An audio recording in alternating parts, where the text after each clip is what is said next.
আমাদের সমাজে মুসলিম নামধারী এমন আরেক শ্রেণীর মানুষের কথা উল্লেখ করেছেন, তাদের গোপন ভেদ প্রকাশ করেছেন। রব্বে কারিম বলেন, ওয়াইদা লাকুল্লাযীনা আমানু ক্বালু আমান্না ওয়াইদা খালাউ ইলা শায়াতিনিহিম ক্বালু ইন্না মাআকুম ইন্নামা নাহনু মুস্তাহজিউন। রব্বে কারিম বলেন, ওয়াইদা লাকুল্লাযীনা আমানু ক্বালু আমান্না, যে মুসলমান সমাজে বসবাস করে, এই সমাজে বসবাসকারী মানুষের মধ্যে এমন এক শ্রেণীর মানুষ আছে, ওয়াইদা লাকুল্লাযীনা আমানু, যখন ইমানদারদের সাথে তাদের রাস্তাঘাটে দেখা হয় তারা সালাম দেয়। ইমানদারদের সাথে যখন তাদের রাস্তাঘাটে দেখা হয় তারা বড় করে সালাম দেয় এবং বলে যে আমরা তোমাদের সাথে আছি, আমরা তোমাদের সাথে আছি, মানে আমরাও তোমাদের মতো ইমানদার। ওয়াইদা খালাউ ইলা শায়াতিনিহিম, আল্লাহ বলেন, আর যখন ইমানদারদের সাথে সাক্ষাৎ করার পরে আবার তাদের অনুসরণীয় তাদের দলের মতাদর্শের মানুষের সাথে সাক্ষাৎ হয়, তখন তারা বলে, তোমাকে না দেখলাম ইমানদারদের সাথে সাক্ষাৎ করতে, তোমাকে তো দেখলাম ইমানদারদের সাথে কথা বলতে এবং তাদের কাছে এই কথা, এই প্রমিস, এই ওয়াদা করতে যে তুমি নাকি তাদের সাথে আছো। তখন ওই লোকগুলা বলে, ইন্না মাআকুম ইন্নামা নাহনু মুস্তাহজিউন, ইন্না মাআকুম ইন্নামা নাহনু মুস্তাহজিউন। যখন ওই লোকগুলা তাদেরকে বলে যে আমি তো তোমাদেরকে দেখলাম যে তোমরা ইমানদারদের সাথে কথা বলো, ইমানদারদের সাথে মিলেমিশে চলো এবং তাদের কাছে গিয়ে বলো যে তুমিও নাকি ইমানদার, তখন সে বলে, ইন্না মাআকুম ইন্নামা নাহনু মুস্তাহজিউন, আরে তো আমি তো তাদের সাথে ঠাট্টা করেছি, আমি তাদের সাথে ঠাট্টা করেছি, মূলত আমি তো তোমাদের দলে। অর্থাৎ ইমানদারদের সাথে দেখা হলে, মুসলমানদের সাথে দেখা হলে তারা মুখে বলে আমিও মুসলমান, আমি তোমাদের সাথে আছি। আর যখন কাফেরদের সাথে দেখা হয় তখন বলে আর আমি তো ইমানদারদের সাথে ঠাট্টা করেছি, মানে আমি মূলত তোমাদের দলেই ছিলাম, তোমাদের দলেই আছি, চিন্তা করার কারণ নাই। তো এমন এক শ্রেণীর লোক আমাদের সমাজে আছে না নাই? ভালো মানুষের সাথে দেখা হলে বলে তা অনেক প্রশংসা করে তার। আপনি কোনো ভালো কাজের উদ্যোগ নেবেন, সবচাইতে বেশি আপনাকে উৎসাহ দিবেন ওই ব্যক্তি, কিন্তু আপনার থেকে দূরে সরেই আপনার সমালোচনাকারীদের কাছে গিয়ে বলবে ও তো আমার কাছে এটা বললো, দিছি পাম দিয়ে দিছি, পাম দিয়ে দিছি, কিচ্ছু করতে পারবে না। তারপরে তা আপনার কাজের ব্যাপারে, ভালো কাজের ব্যাপারে তাদের সাথে বিশাল বড় অপপ্রচার এবং কিভাবে এই কাজটাকে বন্ধ করা যায় সেই ব্যাপারে তারা পরিকল্পনা শুরু করবে। তা রব্বে কারিম যে উদাহরণ দিয়েছেন, এই উদাহরণ শুধু 1400 বছর আগেই পাওয়া যেত, বর্তমান যুগে পাওয়া যায় না, বিষয়টা এমন নয়। বরং কোরআনে কারিমের প্রত্যেকটা হুকুম এটা নাজিলের প্রেক্ষাপট নির্দিষ্ট, কিন্তু এর হুকুম ব্যাপক, কিয়ামত পর্যন্ত এর হুকুম মানুষের উপর চলবে এবং সমাজের মধ্যে খুঁজলে এর আওতাধীন মানুষকেও পাওয়া যাবে। রব্বে কারিম এখানে যেই মানুষগুলোর উদাহরণ দিচ্ছেন এরা হলো মুসলমানদের সমাজের মধ্যে থাকা, মুসলিম সমাজে মুসলিম নামধারী হিসাবে বেঁচে থাকা মুনাফিক। তারা মুসলমানদের কাঁধে কাঁধে মিলে চলে, মুসলমানদের সাথে ভাব দেখায়, ভিতরে ভিতরে তারা কাফেরদের এজেন্ডা বাস্তবায়ন করে, ভিতরে ভিতরে মুসলমানদেরকে ধ্বংস করার জন্য তারা ষড়যন্ত্র করে। আজকে মুসলমানদের যেই ভয়াবহ অবস্থা, এর পিছনে সবচাইতে বড় ভূমিকা হলো এই শ্রেণীর লোকের। এই শ্রেণীর লোকের আজকে শুধু আওয়ামের মধ্যে না, বরং আমাদের মতো এরকম লেবাসধারী অনেকেই তাদের এজেন্ডা বাস্তবায়নের জন্য তারা কাজ করে যাচ্ছে। আমি তো মনে করি যে এই জুব্বা পাগড়ি টুপি দেখলেই হুজুর, আলেম, কিন্তু ইসলাম এবং কোরআন শুধু জুব্বা আর পাগড়িকেই কিন্তু একজন আলেম হিসাবে, একজন খাঁটি মুসলমান হিসাবে আখ্যা দেয় নাই। আমরা যে ইমানে মুফাসসাল জানি, ইমানে মুফাসসাল, একজন খাঁটি মুমিন হতে গেলে আপনাকে ইমানে মুফাসসাল জানতে হবে এবং এই বিষয়গুলোর উপর আপনাকে ইমান আনতে হবে। ইমানে মুফাসসালের যে 7টা বিষয়, এই 7টা বিষয়ের কোথাও কোনো কোনা দিয়েও এমন কথা নেই যে আপনাকে লম্বা দাড়ি রাখতে হবে, পাগড়ি পরতে হবে, জুব্বা পরতে হবে। এটা দাড়ি ইসলামে আছে, জুব্বা ইসলামে আছে, পাগড়ি ইসলামে আছে, কিন্তু এটাই ইসলাম না। আমার কথাটা বুঝতে পেরেছেন? দাড়ি ইসলামের একটা শাখা, একটা আমল, কিন্তু দাড়ি রাখলেই সে ইমানদার, বিষয়টা এমন না। আজকে আমরা এই বিষয়গুলোর কারণেই ধোঁকা খাচ্ছি। আমি মনে করছি দাড়ি ইসলাম। একজন ব্যক্তি আগে দাড়ি রাখতো না, এখন হঠাৎ করে দাড়ি রাখছে, আমি তাকে মনে মনে ভাবছি সে তো অনেক বড় মুমিন হয়ে গেছে। অথচ ইমান হলো, আল্লাহ রাসূলকে বলেছেন যে ইমান কোথায়? আল্লাহ রাসূল বলেছেন আল ইমানু হা হুনা। ইমান হলো একটা আন্তরিক বিষয়। ইমান এটা চোখে দেখা যায় না। ইমান হলো আন্তরিক বিশ্বাস। ইমানের 3টা অধ্যায় আছে। ইকরারুম বিল লিসান, আপনি যে একজন মুমিন, আপনাকে এটা প্রথমে মুখে স্বীকার করতে হবে। আপনি কি একজন মুমিন? আপনাকে যদি এটা সাক্ষ্য দেওয়ার জন্য জিজ্ঞেস করা হয় যে তুমি কি আল্লাহকে বিশ্বাস করো, তখন আপনাকে কি করতে হবে? মুখে স্বীকার করতে হবে। ওয়াসিদকুম বিল জিনান, এবং আপনাকে অন্তরে এটাকে আন্তরিকভাবে, ডিসপ্যারেটলি আন্তরিকভাবে, সত্যিকার অর্থেই আপনাকে এটা উপলব্ধি করতে হবে এবং আন্তরিকভাবে এটাকে বিশ্বাস করতে হবে। আপনি মুখে বললেন আমি আল্লাহকে বিশ্বাস করি, কিন্তু আবার আপনি দুর্গা পূজার সময় বলেন এইবার মনে হয় দুর্গা আমাদের দিকে শুভ দৃষ্টিতে তাকিয়েছে, এই জন্যই আমাদের এই বছর ফসল ভালো হয়েছে। তাহলে আপনি যে মুখে বললেন যে আমি আল্লাহকে বিশ্বাস করি, আপনার মুখের কথা আর আপনার অন্তরের কথার সাথে কোনো মিল পাওয়া গেল না। তো মুখে 1 নম্বর হলো মুখে স্বীকার করতে হবে, 2 নম্বর হলো এই মুখের কথাটাকে অন্তরে বিশ্বাস করতে হবে, 3 নম্বর স্তর হলো ওয়া আমালুম বিল আরকান, অতঃপর আপনার অঙ্গ প্রত্যঙ্গের মাধ্যমে ইসলামের যে বিধানাবলী আছে এগুলাকে বাস্তবায়ন করতে হবে। তাহলে একজন ব্যক্তি দাড়ি রাখে নাই, হঠাৎ করে সে দাড়ি রাখছে, আপনি তাকে মনে করতেছেন পাক্কা মুমিন, অথচ তার ভিতরের মধ্যে কোনো পরিবর্তন হয় নাই। একজন আগে প্যান্ট শার্ট পরতো, এখন হঠাৎ করে পাঞ্জাবি পরে, লম্বা জামা গায়ে দেয়, আপনি তাকে মনে করতেছেন সে পাক্কা ইমানদার। এই 2টার কারণে আজকে আমরা সবচেয়ে বেশি ধোঁকায় পড়ি। আপনারা আমাদেরকে প্রশ্ন করেন যে হুজুর অমুক হুজুর তো এটা বলে, অমুক হুজুর তো এটা বলে, কার কথা মানবো? অমুক হুজুর, এই যে আপনি যে হুজুর শব্দটা যে ব্যবহার করেছেন তার সাথে, আপনি তো এখানেই ভুল করেছেন। আপনার সামনে একজন জুব্বা পাগড়ি পরলো আর আপনি তাকে কি ট্যাগ লাগালেন? হুজুর ট্যাগ লাগালেন, এবং তার কাজগুলোকে আপনি অনুসৃত মনে করছেন।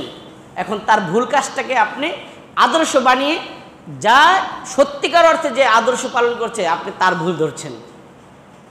এর জন্য হযরত আলী রাদিয়াল্লাহু তাআলা আনহু বলেন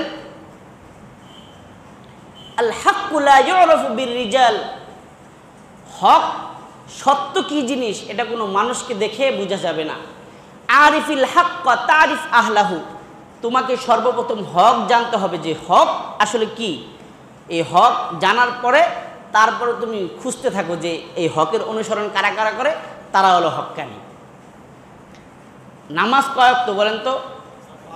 নামাজ কয় ওয়াক্ত? তা আপনাকে আগে জানতে হবে নামাজ কয় ওয়াক্ত। আপনি যখন জানলেন যে নামাজ 5 ওয়াক্ত, এখন আপনি খুঁজতে পারবেন যে 5 ওয়াক্ত নামাজই কারা কারা। কিন্তু আপনি জানেনই না যে নামাজ কয় ওয়াক্ত। একজন পরে 2 ওয়াক্ত, আরেকজন পরে 3 ওয়াক্ত। আপনি বলতেছেন আমাদের হুজুর তো 2 ওয়াক্ত পরে, আপনি 3 ওয়াক্ত পড়েন কেন?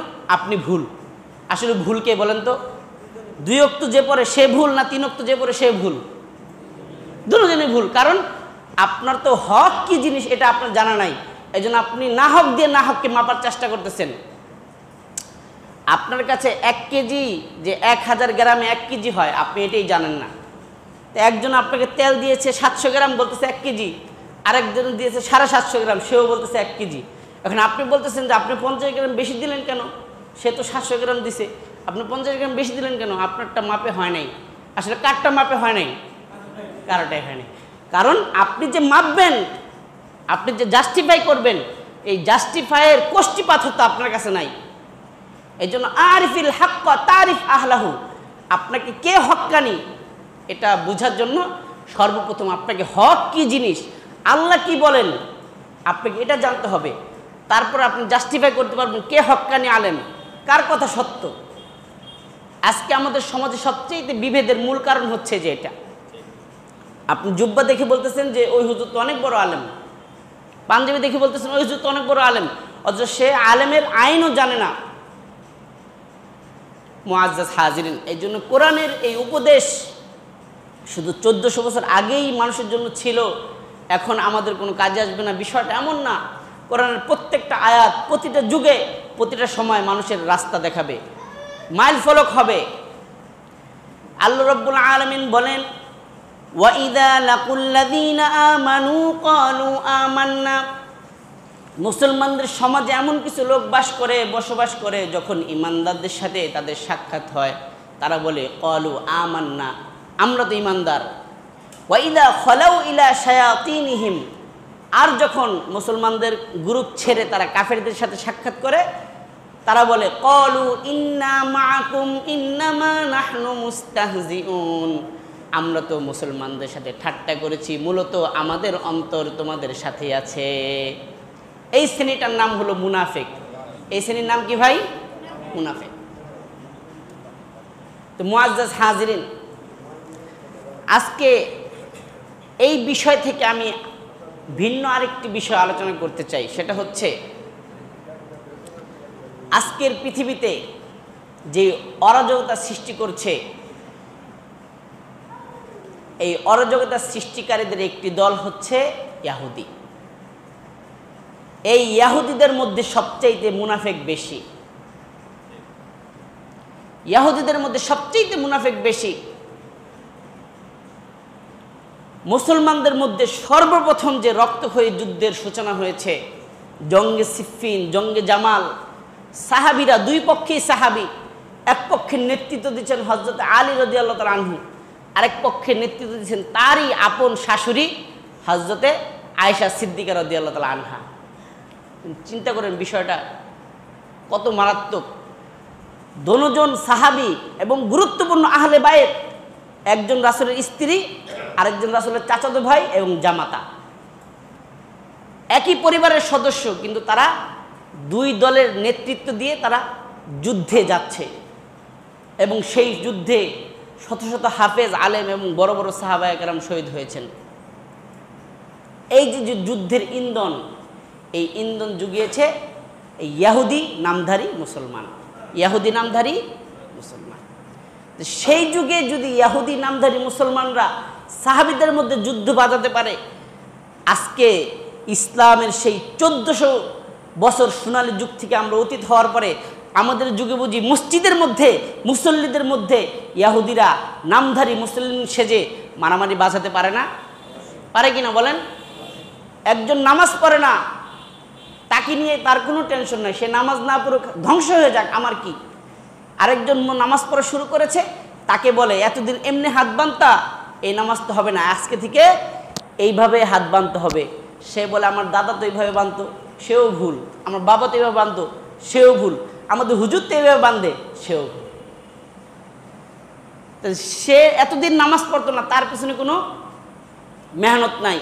সে কোনো ওয়াজের মাধ্যমে, সে কোনো বড়দের উপদেশের মাধ্যমে, তাবলিগ জামাতের মাধ্যমে, যে কোনো দাওয়াতের মাধ্যমে সে যখন ইসলাম বুঝতে শুরু করেছে, শিখতে শুরু করেছে, মসজিদে আসতে শুরু করেছে, এখন তার পিছনে লেগেছে তাকে কিভাবে নামাজিদের মধ্যে নামাজিদেরকে দিয়ে দ্বন্দ্ব লাগানো যায়। মুআজ্জাজ হাজিরিন, এই জন্য এই শ্রেণীর কাছ থেকে আমাদের সতর্ক থাকতে হবে। তারা আমাদের সাথে যখন সাক্ষাৎ হবে, দেখা হবে, তারা বলবে যে আমি ঈমানদার। আর যখন কাফেরদের কাছে যাবে তারা বলবে ইন্না মাআকুম ইন্নামা নাহনু মুস্তাহজিউন, আর আমি তো তাদের সাথে ঠাট্টা করেছি, তাদের নিজেদের মধ্যে দ্বন্দ্ব বাঁধিয়ে দিয়েছি। মুআজ্জাজ হাজিরিন, এই জন্য ইহুদিদের ব্যাপারে আল্লাহ রাব্বুল আলামিন কোরআনে কারিমের বারবার আমাদেরকে সতর্ক করেছে যে তোমরা কখনো ইহুদিদের অনুসরণ করবা না। ইহুদিরা হচ্ছে এমিটি স্বর্ণের মতো, দেখতে চকচক করে, কিন্তু আসলে সেটা সোনা নয়, সেটা হলো কি এমিটি স্বর্ণ, অর্থাৎ 2 নম্বর স্বর্ণ। আমরা অনেকে দেখি ইহুদিদের মানবতাবাদী অনেক কাজ দেখি এবং আমরা তাদেরকে প্রশংসায় ভাসিয়ে দেই যে ইহুদিরা এমন ভালো, তাদের আচার আচরণ এমন। অথচ তারা উপর দিয়ে পানি ঢালে, তল দিয়ে গাছ কাটে। কেউ যদি গাছের শিকড় কেটে উপর দিয়ে পানি ঢালে, সেই গাছ কি বাঁচবে? তো তারা যদিও দেখা যায় যে তারা অনেক মানবতাবাদী কাজ করছে, মানুষের বিপদে তারা এগিয়ে আসছে, কিন্তু তাদের উদ্দেশ্য খারাপ। তারা কখনোই মুসলমানদের ভালো চায় না। রব্বুল আলামিন কোরআনে কারিমের মধ্যে সর্বপ্রথম ইহুদিদের যেই কুৎসা রটনা করেছেন, তাদের যেই অপপ্রচারের কথা তুলে ধরেছেন, সেটা হলো তারা এত নির্লজ্জ বেহায়া, তারা স্বয়ং আল্লাহ রব্বুল আলামিনকেও ছাড় দেয় নাই। রব্বুল আলামিন যখন আকিমুস সালাতা ওয়া আতুজ যাকাত, কোরআনে কারিমের নামাজের পরে যখন যাকাতের আলোচনা করেছেন, যাকাত দেওয়ার জন্য মানুষকে যখন আদেশ দিয়েছেন, আল্লাহ রাব্বুল আলামিন কোরআনে কারিমের আরেক আয়াতের মধ্যে বলেন ইন্নাল মুসাদ্দিকিনা ওয়াল মুসাদ্দিকাত ওয়া আকরাদুল্লাহ করদান হাসানা, যারা আল্লাহকে বিশ্বাস করে, কিয়ামত দিবসকে বিশ্বাস করে, তারা যেন আল্লাহ রাব্বুল আলামিনকে কর্জে হাসানা দেয়, আল্লাহকে কর্জে হাসানা দেয়। আল্লাহ বলেন ওয়া আকরাদুল্লাহ করদান হাসানাই ইউদাআফু লাহুম ওয়া লাহুম আজরুন কারীম, যারা আল্লাহকে কর্জে হাসানা দিবে, আল্লাহ তাআলা তাদের প্রতিদান দ্বিগুণ বাড়িয়ে দিবেন। সুবহানাল্লাহ। আল্লাহকে কর্জে হাসানা দেয় মানে আল্লাহ তাআলার টাকা পয়সার প্রয়োজন আছে? এই যে আমরা আল্লাহ তাআলার দেওয়া শ্বাস প্রশ্বাস গ্রহণ করছি, আমরা একদিন আলোচনা করেছিলাম, কেউ যদি প্রতিদিন অক্সিজেন কিনে ব্যবহার করতে হতো, তাহলে কমপক্ষে তাকে প্রতিদিন ব্যয় হতো 8 লক্ষ টাকা। তাহলে আমি মাসে কামাই করি 20,000 টাকা, কারণ প্রতিদিন যদি খরচ হয় 8 লক্ষ টাকা, তাহলে বাকি টাকা আসবে কোথা থেকে বলেন? আল্লাহ কি কখনো এমন নোটিশ পাঠিয়েছে যে এই মাসে জুন মাসে কেউ যদি শ্বাস প্রশ্বাস অক্সিজেনের বিল না দাও, তাহলে জুলাই মাসের 1 তারিখ থেকে তোমার নিঃশ্বাস বন্ধ করে দেওয়া হবে, এই যে কারেন্টের বিলের মতো? বলেন কি অবস্থা হতো আমাদের? তা আল্লাহ তাআলা কি এত ফকির যে আপনার কাছ থেকে কর্জ নিতে হবে? আল্লাহর কথা বলে না। আল্লাহ কি আমাদের কর্জের মুখাপেক্ষী? আল্লাহ বলেন আল্লাহকে কুল হুয়াল্লাহু আহাদ, হে নবী আপনি বলেন সে who is Allah, he is one, তিনি আল্লাহ যিনি একক, আল্লাহুস সামাদ, he is the eternal and the refuge absolute, তিনি অমুখাপেক্ষী, লাম ইয়ালিদ ওয়ালাম ইউলাদ, তার কোনো ছেলে সন্তানের কোনো প্রয়োজন নাই।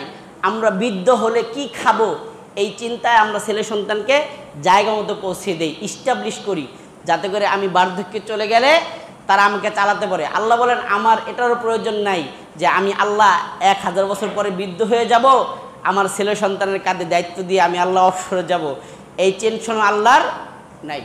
তা আল্লাহ কেন আপনার কাছে কর্জে চাবে? তা আল্লাহর উদ্দেশ্য হলো কর্জে হাসানা। এই কর্জে হাসানা বন্ধ হয়ে যাওয়ার কারণে আজকে আমাদের সমাজে সুদ ভিত্তিক অর্থনীতি চালু হয়েছে। এখন 100 টাকাও কেউ মানুষকে কর্জে হাসানা দেয় না, বলে 100 টাকা আমাকে দাও তো, বলে কালকে কয় টাকা দিবা? 100 টাকা কর্জ চাইলে কি বলে? মানে কালকে 100 টাকার বিনিময়ে মানে কত টাকা লাভ দিবা। তাহলে ইসলাম দিয়েছে কর্জে হাসানা, আপনি মানুষের বিপদে আপনি ধার দিবেন, ঋণ দিবেন। কিন্তু ইসলামের এই আদর্শকে আমরা বাদ দিয়ে এখন আমরা কি করেছি? সুদ ভিত্তিক লেনদেন। 100 টাকা নিলে 120 টাকা দিতে হবে। এই জন্য আল্লাহ তাআলা উৎসাহী দিয়েছেন ওয়াকরাদুল্লাহ করদান হাসানা, যারা আল্লাহকে কর্জে হাসানা দিবে মানে হচ্ছে আল্লাহর বান্দারা যখন বিপদে পড়বে আল্লাহর বান্দাদেরকে দেওয়া মানেই আল্লাহ তাআলাকে দেওয়া। একটা হাদিসে আসছে কিয়ামতের দিন আল্লাহ তাআলা বিভিন্ন লোকদেরকে ডাকবেন, ডেকে বলবেন দুনিয়াতে আমি আল্লাহ তোমার কাছে কিছু খাবার চেয়েছিলাম, আমি আল্লাহ ক্ষুধার্ত ছিলাম, কিন্তু তুমি আমাকে খাবার দাও নাই, এই জন্য আমি আল্লাহ আজকে তোমার উপর কোনো দয়া দেখাবো না, তুমি জাহান্নামে চলে যাও। বান্দা আশ্চর্য হয়ে বলবে আল্লাহ দুনিয়াতে কত মানুষকে খাওয়ালাম, তা আপনি আমার কাছে কবে খাবার চাইলেন? আর আপনাকে খাওয়ানোর সামর্থ্য কি আমার আছে? আল্লাহ বলবেন আমি আল্লাহ তো খাবো না, কিন্তু আমার একজন অনাহারী ক্ষুধার্ত বান্দা তোমার দুয়ারে গিয়ে হাক দিয়েছিল, ডাক দিয়েছিল, কিন্তু সেই দিন তুমি যদি ওই ভিখারির হাতে অনাহারীর হাতে খাবার দিতা তাহলে আমি আল্লাহ সেই খাবারটা আমাকে দিয়েছো মনে করে আমি আল্লাহ তোমার সেই দানকে কবুল করতাম।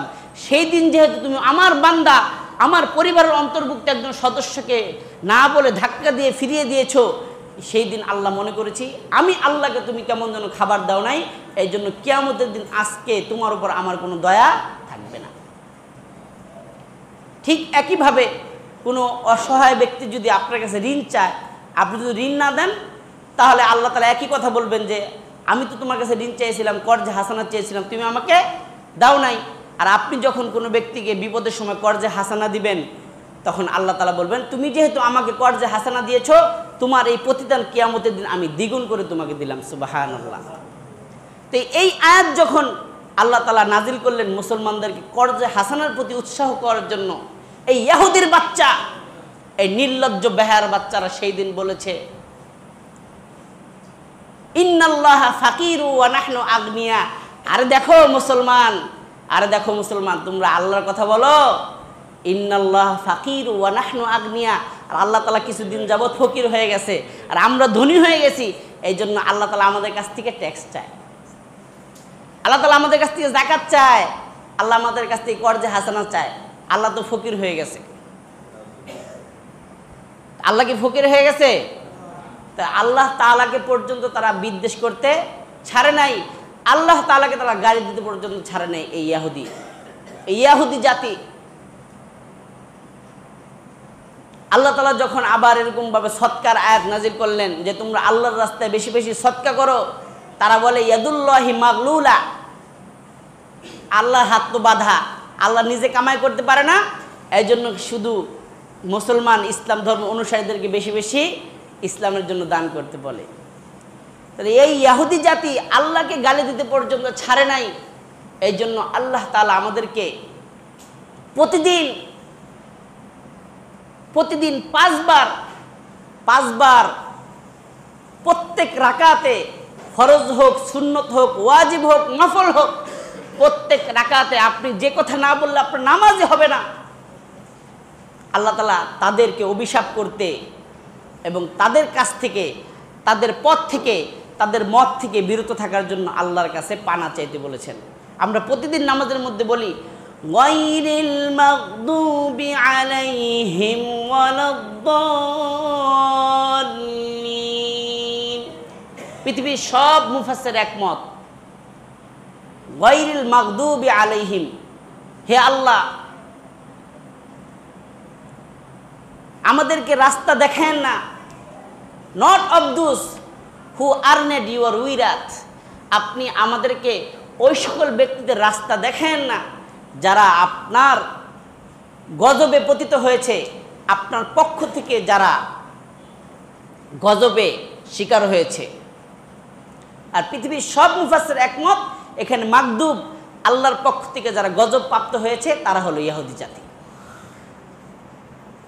তাহলে আমরা প্রতিদিন নামাজের মধ্যে বলছি যে আল্লাহ আপনি তাদের পথে আমাদেরকে চালায়েন না, আর মসজিদ থেকে বের হয়েই তাদের পথে আমরা মাজায় গামছা বেঁধে চলা শুরু করি, তাদের প্রশংসায় আমরা পঞ্চমুখ হই, তাহলে আমি নামাজের মধ্যে বললাম কি আর মসজিদ থেকে বের হয়ে করলাম কি?